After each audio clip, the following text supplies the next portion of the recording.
Good afternoon, everybody. It's Jed Joling with eXp Realty. It's on Monday, December 5th today, and I'm here to give you another Southern Oregon market update. But before we commence with that, I'm in yet another location here in Southern Oregon.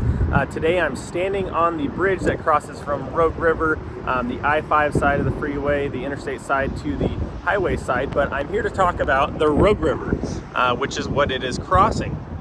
So here's the Rogue River, flows 215 miles, mostly westward, from up near Crater Lake National Park. Just outside of the park is where it starts, and it ends up in Gold Beach, out at the ocean.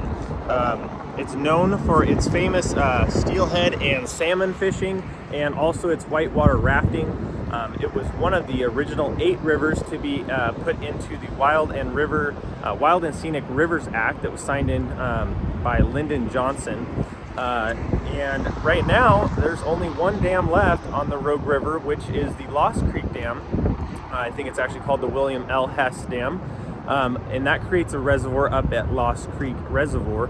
But that was installed from 1972 to 1976, actually, for hydroelectric power and also flood control. There was a massive flood in 1964, day before Christmas Eve, in Southern Oregon on the Rogue River, and I think that was part of what enacted them putting in the dam there for flood control in the future. But that's about it for that. We'll jump right into the market stats now. So between Jackson and Josephine counties, we currently have 1,051 single family homes listed actively on the market. So that number's trickled down once again from where we were last week. We had 65 new listings this week.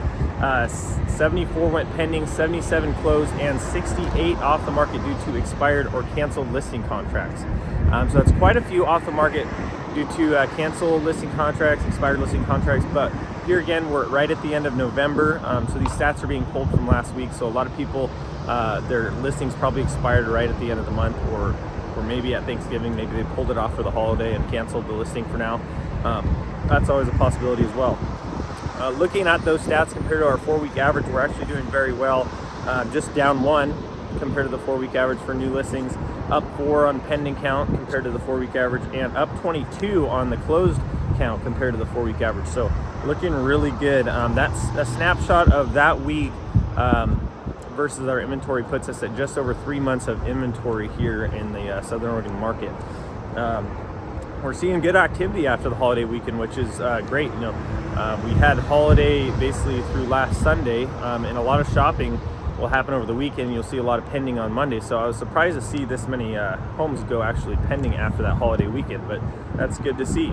It could be because the rates have actually dropped down a little bit. We're down below 6 here in a local 30-year conventional mortgage.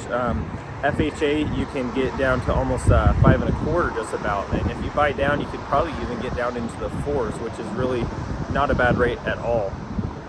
We're possibly going to see those rates come down a little bit more if we have a positive inflation report, which they are expecting next Tuesday. That will be released, the CPI report you hear it commonly called, and that will tell us what the November inflation was year over year.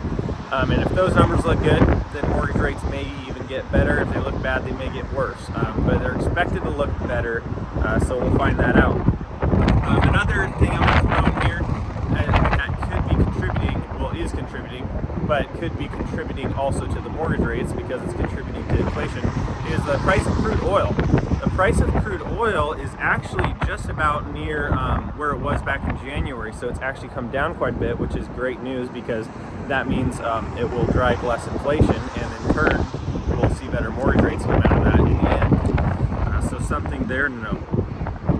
Next week, we should have the November stats in for 2022, so we'll be able to compare those to 2021 and see where we ended up, and that should see what we're on track for compared to last year. Of course, last year was crazy. This year is definitely slowed to more of a normal market, I would say. That's about it. So you guys have a great rest of the week, and we'll catch you next week.